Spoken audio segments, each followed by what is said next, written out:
Hello, and nice to be with you on a new television program, Live ND, which simply stands for Livelihood Improvement Family Enterprises for Niger Delta. This is a project designed to economically engage women and youths in the Niger Delta region. The idea is to empower this section of society economically through well thought out agricultural strategy, which ensures that the incubatees are mobilized, trained and funded to start up whichever aspect of agricultural businesses each could manage. And the results are amazing and encouraging since the commencement of the project 6 years ago. Now, the Niger Delta is targeted partly because of the need to deliberately diversify the economic base of communities in the region and to transform the economy of the rural population in order to derive prosperity among the dwellers. Beneficiaries are engaged in 7 agricultural production areas, namely rice, cassava, oil palm, poultry, fishery, cocoa, and plantain, including tomatoes and other vegetables to support nutritional mainstreaming of the project. There is a lot to talk about, many true stories of hitherto unemployed graduates, the physically challenged, and local women and youths residing in the various communities in the Niger Delta region who had no hope of fending for themselves until the arrival of Life ND project. Today, we shall be speaking with the chief executives of the organizations involved in this project. First is the Honorable Minister of Agriculture and Food Security, Senator Abubakar Kyari, Country Director of International Fund for Agricultural Development, IFAD, Mrs. Dede Ahwefa Ekwe, Managing Director of Niger Delta Development Commission, NDDC, Dr. Samuel Obuku, and the National Project Coordinator of Life ND, Engineer Abiodun Sani. They will be speaking on the philosophy behind the project and their roles in the implementation process. This is the first of the 13 episodes of Life ND TV show, and we are going to be bringing you interesting editions of the program subsequently. My name is Kirian Umayo, your anchor. And of course, coming up next, of course, is the chat with the Minister of Agriculture and Food Security, Senator Abubakar Kyari. Thank you for joining us, and please stay tuned.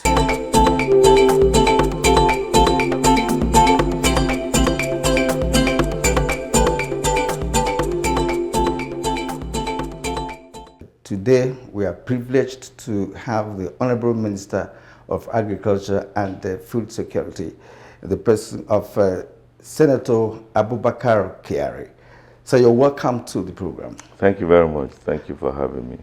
All right, sir. We are discussing livelihood improvement family enterprises for Niger Delta, otherwise abbreviated to be Live ND.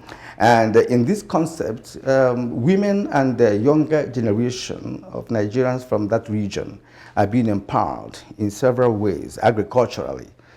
And I want to ask you your own take on the journey so far, because of course we have learned it's a success story.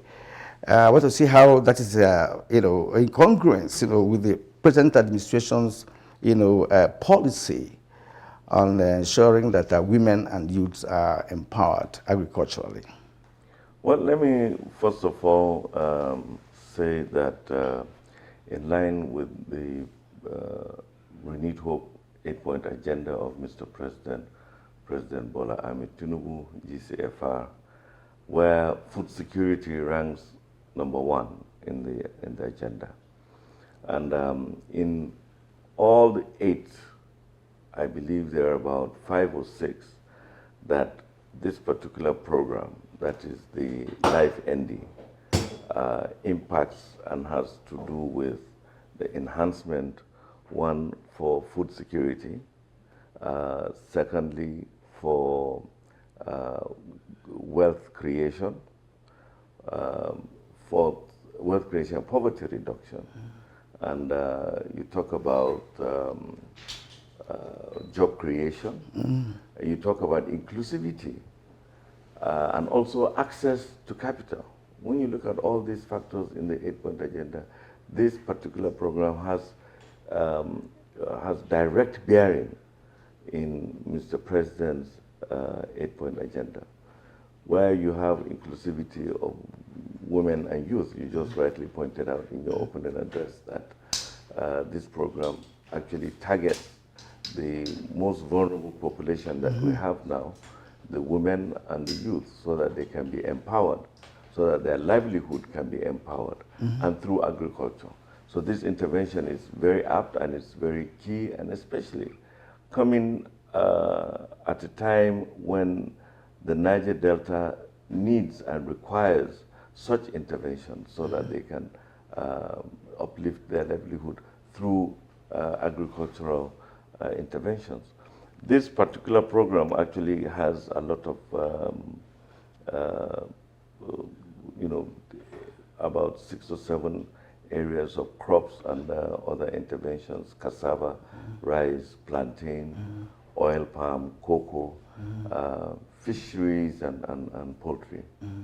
So this is a very fantastic program that cuts across all the value chain, and it also uplifts the livelihood of the people. And we got to learn that over 21 billion naira from direct farmer productivity has been realized through this project. And of course, a total of 98.270 metric tons of food supply have been contributed to households by these incubatees and incubators, who were involved in this exercise. What does that tell us? Because many Nigerians will begin to think in the direction of not using this as an intervention mechanism, but also to imbibe in the policy of the Ministry of Agriculture what to appeal not necessarily for Niger Delta, but perhaps the larger population.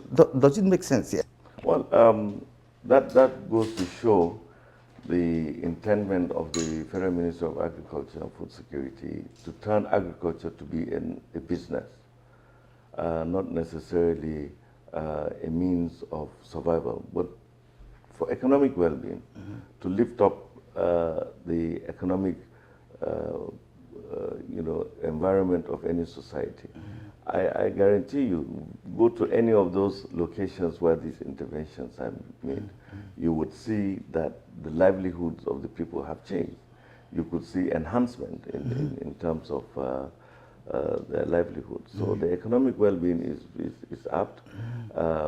Like you rightly pointed out, there's an inflow of about 21 billion naira to those communities that have participated in this. So this is very good, and as time goes on, I think it will also further, because it also has a multiplier effect. Exactly. So it's not only who you are directly impacting on, it also spills over to the other people in the community. Perhaps the challenges of this country is to have value chain in the produce that we have. Agricultural produce, for instance, which of course no agricultural produce does not have a value chain. Yes. Cassava, for instance, where Nigeria has comparative advantage, globally speaking. Yeah. I recall being a reporter covering agriculture under a one-time minister, one of your predecessors, Dr. Akinwumi Adesina. And at that point in time, there was this issue of ensuring that cassava is really, we have to add to the chain, the value of cassava. We are having cassava bread, cassava cakes, cassava confectionaries. I don't know, at the point after him, it went down. Will it make sense to think in that direction? Well, let me say that's one of the areas that has been of concern recently. We have spoken about this over and over between myself and my colleague, the Honorable Minister of State, on the lack of sustainability of programs. I think this is something that is very, very key here in Nigeria, and for you to sustain a very good program. I also believe, I don't know, we have a committee that I set up just last week on the issue of cassava to explore the value chain of cassava. And very soon we're going to intervene, and you will see us in the public space on our intervention on cassava. Now, cocoa is also part of what we saw in the Live ND project, Yes. that in Ondo State, for instance, Yeah. where I also saw cocoa flourishing in terms of planting, growing beautifully, and you can see that they are just okay.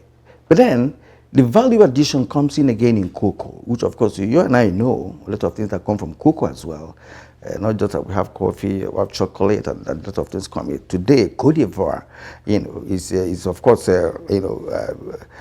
enjoying cocoa because their cocoa is one of the best across the globe, and they're cultivating it in a large quantity. But now they're beginning to add value. They're beginning to add value to that. Now, Ondo is part of Niger Delta and is being grown there. Is there anything to do with cocoa apart from just selling the nut itself? Can we do anything about cocoa? Apart from the Live ND project, we also have in-house the cocoa management committee that we just set up recently, and of course the institute, the Cocoa Institute, ED is the secretary of that committee. We have seen a lot of enthusiasm coming from even the private sector in terms of going into the cocoa cultivation. And let me say that we as government will try as much as possible to make the environment to attract private sector. Private sector is the key to drive any kind of agricultural production. So federal government does not produce, but it incentivizes, it intervenes, it supports farmers, makes policies for farmers to thrive. So one way that we're looking at also is to say that why export raw cocoa beans and things, let's add value to it before we export it. And we used to be number one. The cocoa of the 60s. I mean, the cocoa house is something that is there as a testimony to that era. However, but of course we know what happened along the line. The oil and oil boom. The Cote d'Ivoire is number one now in West Africa. Then we have Ghana. Ghana, yes. Then we have Nigeria. I mean, but we also there's also a rebirth, the rethinking on the cocoa. We have seen associations. We have seen committees, people coming together to say that we need to have a rebirth on this cocoa. Today we have 14 cocoa producing states in Nigeria. 14. Even Taraba is one of the states, and in the Niger Delta you have Cross River. Okay. So, I've been speaking with the Honorable Minister of Agriculture and Food Security, Senator Abubakar Kyari. Thank you, sir. Thank you very much.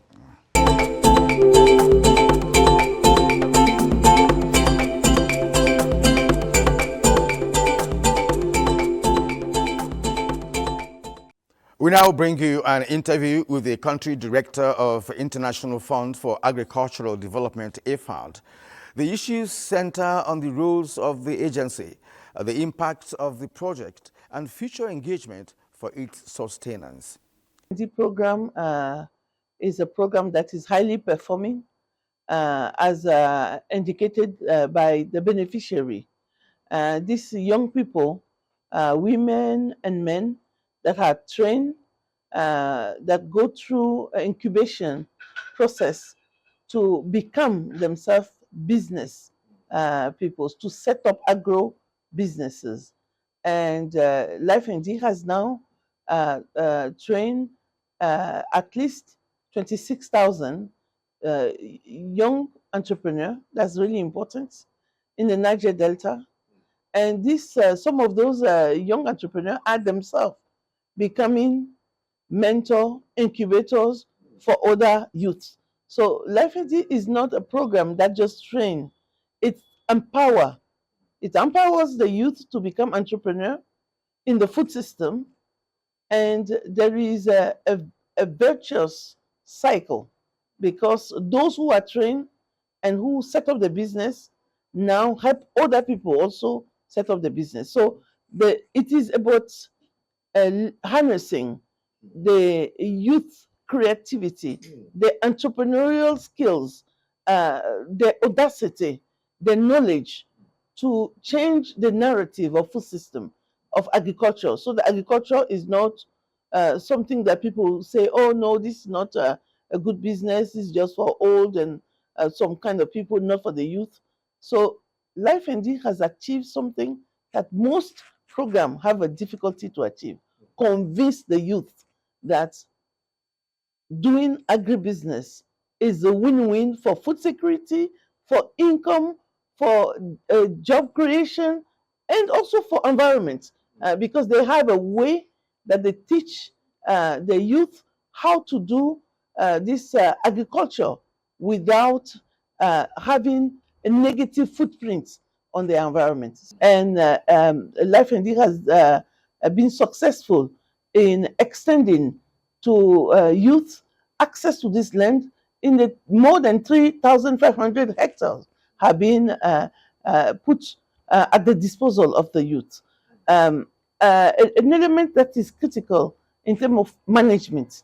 Life ND is known to be having a sound financial management. You know, for us as development partners, it's something that is really critical. Now, when you train a young entrepreneur, or you have a businessman or a businesswoman set up a business, you know, network is important. You need to connect them to network. So we are very pleased that Life ND has connected this youth to a regional agribusiness network, because it's through network that you get also market possibility, knowledge. You continue to, I would say, improve on the growth and the profitability of your business. Target was 25,000 smallholder farmer to be achieved, and Life ND went beyond. It is today above 26,000. And I will say that the creativity of Life ND is actually an element that really pleases us because they're always thinking ahead of the curve. It's not only what was planned, but they see what are the opportunities that can be leveraged beyond what was in the program initially. One opportunity that Life ND has started harnessing is the ICT4D. So today they have developed solutions that can help the youth better manage the businesses. And you know, youth and technology is actually a magic formula.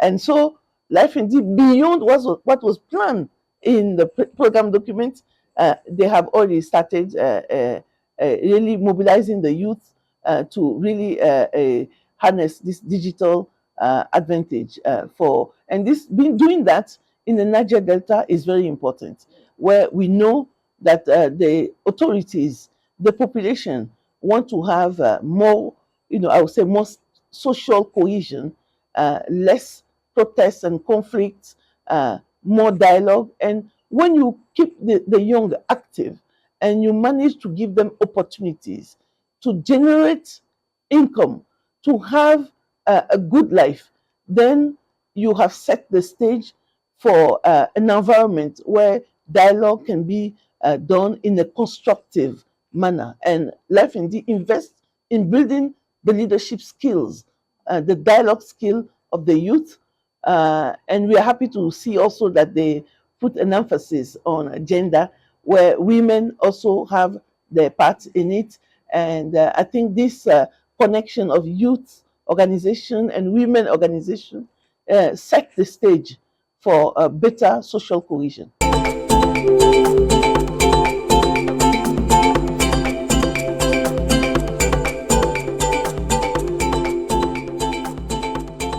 The Niger Delta Development Commission is a co-implementing agency of the project. Managing Director of the Commission speaks on the impacts of the project and all that are needed to be done in order to sustain the project, which has provided a lifeline for Niger Delta rural dwellers. As a co-founder, the NDDC for us, this program is a priority to us because we know it reaches out to the grassroots, and we are committed in ensuring that our own obligation is met by funding this program. This program has been successful largely because at least the beneficiaries are out there, and even most of the states that have not been able to benefit yet, most of them are clamoring for them to be part of this program. For us, we intend doing this and more to ensure that at least we're able to meet up the presidential directive of declaring state of emergency on agriculture. Because agriculture is the only area where we have control of the economic variables.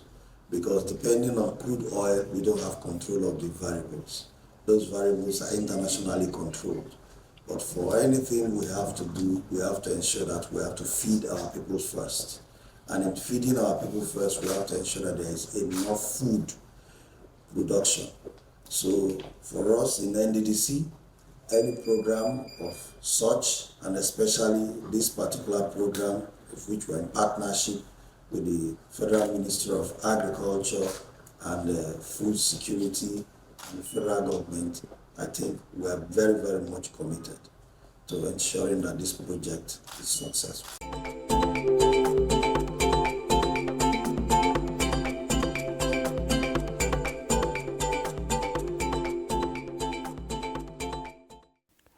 The national coordinator of the project takes us through the nitty-gritty of the implementation strategies adopted by the operators and the level of success recorded throughout the 6 years of robust implementation of Life ND project.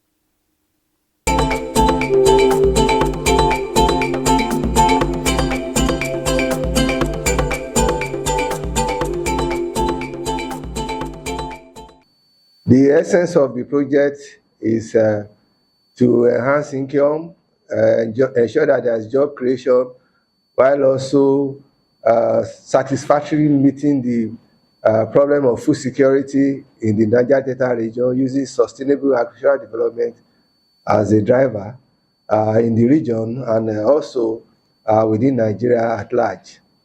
The project came on stream in 2019 with 6 participating states, funded by IFAD, that is the International Fund for Agricultural Development. The states are Abia, Bayelsa, Cross River, Delta, Edo, Ondo, while 3 states are to be funded by the Niger Delta Development Commission. The states are Akwa Ibom, Imo, and Rivers State. Unfortunately, these 3 states to be funded by NDC came on board, I would say just some few weeks ago. The NDC having fulfilled its own financial commitment.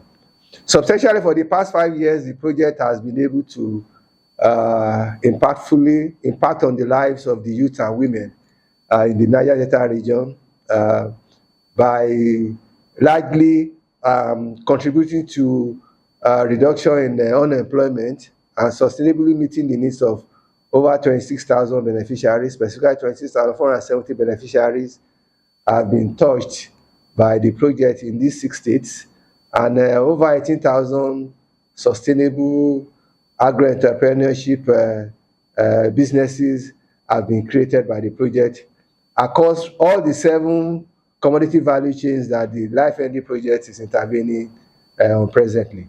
These commodity chains are cassava, cocoa, rice, plantain, fishery, poultry, and oil palm. And largely, over the years, we've been able to largely demonstrate that the project has the capacity to build the capacity of beneficiaries so that they imbibe best agricultural practices in all the agricultural value chain where they intervene. And we were able to achieve this by substantially collaborating with strong partners within the agricultural sector.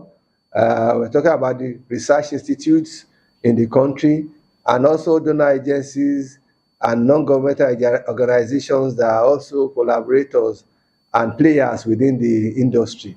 And these partnerships have also been largely driven through the support we've gotten from established private sectors, private sector players under using the 4Ps approach, which is one of the models that LifeND as a project promotes. As some people must have been exposed to or been informed of, LifeND adopts what we call the incubation model, where we have incubators and incubatees who are players within this space. The incubators are the trainers, while the incubatees are the apprenticeship. These are the youths. These are where we enlist youths within the ages of 18 to 35, and also women-headed households that have children between less than the age of 15, while also looking at people with disabilities, cutting across all the available gender balance framework.